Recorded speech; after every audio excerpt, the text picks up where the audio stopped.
జీ5 ఉండగా మీ favourite TV shows ని మీరు అస్సలు మిస్ అవ్వలేరు. Complete free. నేనంతా విన్నాను.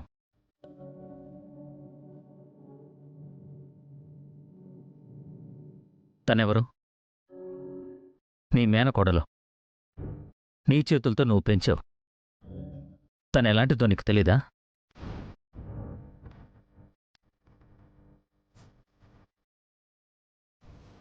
ఇన్ని రోజులు నేను పట్టించుకోకపోయినా తన ప్రవర్తన గమనిస్తూనే ఉన్నాను. అంతెందుకు, నీ కొడుకు కాలేజీలో డ్రాప్ చేస్తానంటేనే తను వద్దని చెప్పింది. ఆ దీపక్ కారులోంచి దిగితే అంతా ఎవరతను అని అడుగుతారని భయపడింది. తనకెవరూ హద్దులు నేర్పక్కర్లేదు. ఎవరితో ఎంతలో ఉండాలో తనకి బాగా తెలుసు.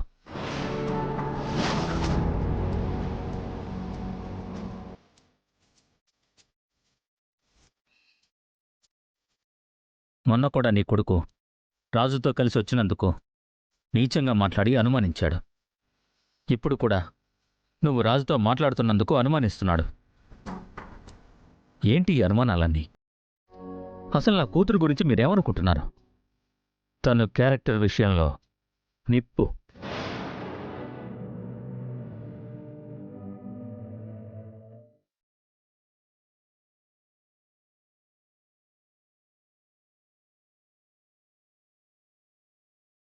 నిజం చెప్పాల్సొస్తే, నిజం నువ్వు కూడా ఒప్పుకోవాల్సొస్తే, నేను చెప్పాను కాబట్టి నీ కొడుకును చేసుకోవడానికి నా కోసం ఒప్పుకుంది. లేదంటే మిమ్మల్ని ఆమడ దూరంలో నిలబెట్టేది.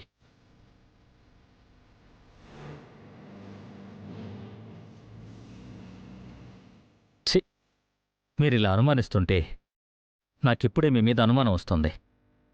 ఇప్పుడే ఇలా మాట్లాడుతుంటే రేపు పెళ్ళైతే ఇంకెంత అనుమానిస్తారో అని భయంగా ఉంది. ఇప్పుడే చెప్తున్నానక్క, కేవలం నీకోసమే నేను ఈ పెళ్లికి ఒప్పుకున్నాను. ఒకవేళ మీకేదైనా అనుమానంగా ఉంటే చెప్పండి.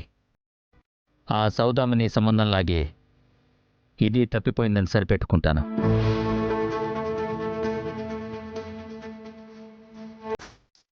ఇదేంటి ఎప్పుడూ లేంది తమ్ముడు దాన్ని ఇంతలా వెనకేసుకొస్తున్నాడంటే విషయం చాలా దూరం వెళ్ళినట్టుంది.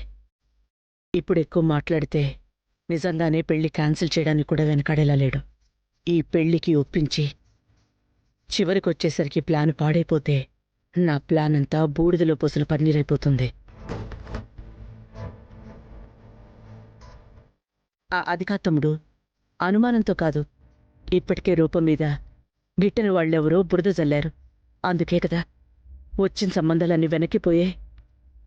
మన బంగారం మంచిదే, కానీ అందరూ మనలా అర్థం చేసుకోరు కదా. అర్థం చేసుకున్నానక్క, నువ్వే అర్థం చేసుకోలేదు.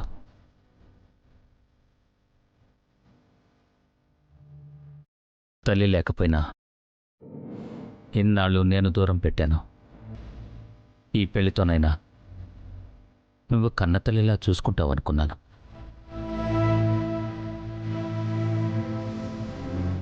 జీ5 యాప్ డౌన్లోడ్ చేసి అన్ని ఎపిసోడ్స్ పూర్తి ఉచితంగా చూడండి.